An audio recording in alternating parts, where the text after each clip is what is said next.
আগামী 15ই মে থেকে রাজশাহীতে আম পাড়া শুরু হবে। এদিন গুটি আম পাড়ার মধ্য দিয়ে চলতি মৌসুমের আম বাজারে আসবে। এর আগে আম পাড়া বা বাজারজাত না করার আহ্বান জানানো হয়েছে।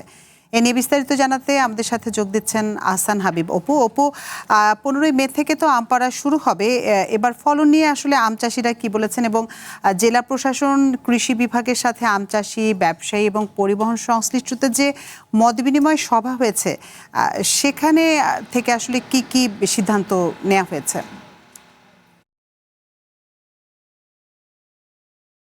এবছর মুকুলে যতটা আনন্দিত হয়েছিল সাধারণ আম চাষি এবং ব্যবসায়ীরা, সেটি এখন নেই, কারণ প্রচুর পরিমাণে এবারে মুকুল আসার কারণে এবার ভালো ফলন হবে এমনটা আশা করেছিল। কিন্তু খরা এবং পোকার আক্রমণ এইসব কিছু মিলিয়ে এই সময়টাতে কিন্তু আমের পরিমাণ কমে গেছে। অনেক গাছেই আম নেই, যদিও যেই পরিমাণ আম আছে তাতে কৃষি বিভাগের বক্তব্য যে পর্যাপ্ত আম আছে, শেষ পর্যন্ত এগুলোই যদি পাকানো যায়, পাকানো পর্যায় পর্যন্ত থাকে, আর কোনো দুর্যোগ না আসে, তাহলে ভালো ফলন হবে এবং যেই ফলন হবে তাতে রাজশাহী অঞ্চলের মানুষ পর্যাপ্ত আম পাবে এবং এখান থেকে রাজশাহীর বাইরে অন্যান্য জেলায় যেটি প্রতি বছর আম যায়, এবারও সেটি যাবে বলেই বলা হচ্ছে কৃষি বিভাগের পক্ষ থেকে।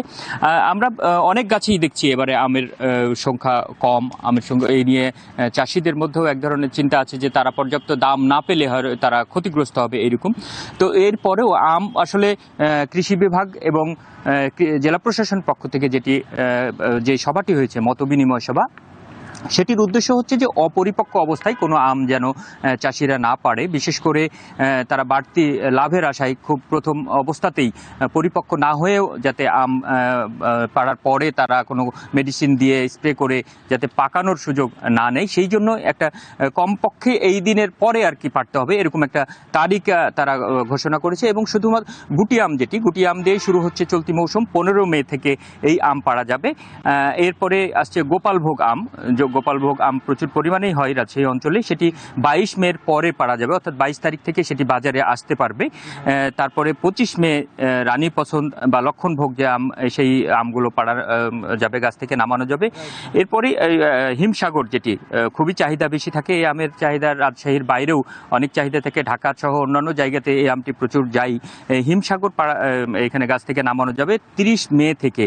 এরপরে 10 জুনের আগে নামানো যাবে না ল্যাংড়া আমটিরও অনেক চাহিদা, সেই আমটি মূলত 10 জুনের পরে গাছ থেকে নামানো যাবে এবং বাজারজাত করা যাবে।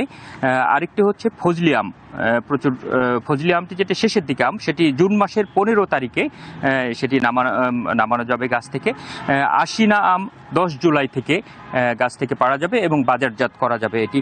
আর এই যে আশিনা আমের পরেই মূলত অন্যান্য যেসব আম আছে সেগুলো বাড়ি আম আছে, বাড়ি 4 আছে, সেটি আছে। এর বাইরে গোড়মতি, অর্থাৎ এই মোটামুটিভাবে খুব বেশি প্রচলিত আম যেগুলো, সেগুলোর আসলে যে ধরা হয় গোপালভোগ, রানী পছন্দ, হিমসাগর, ল্যাংড়া এবং ফজলি, এই আমগুলো মূলতই যেই পাড়ার জন্য যে তারিখটি নির্ধারণ করা হয়েছে, এটি কৃষি বিভাগের সাথে তারপরে যারা চাষি আছে তাদের সাথে আলাপ করেই একটা তারিখ নির্ধারণ করা হয়েছে। তবে এখানে আম চাষিরা যারা উপস্থিত ছিল তারা একটি কথা বলছিলেন এখানে মতবিনিময় সভা, যে এইখানে যে তারিখটি নির্ধারণ করা হয়েছে এর পরেও অনেক আমি পরিপক্ক নাও হতে পারে।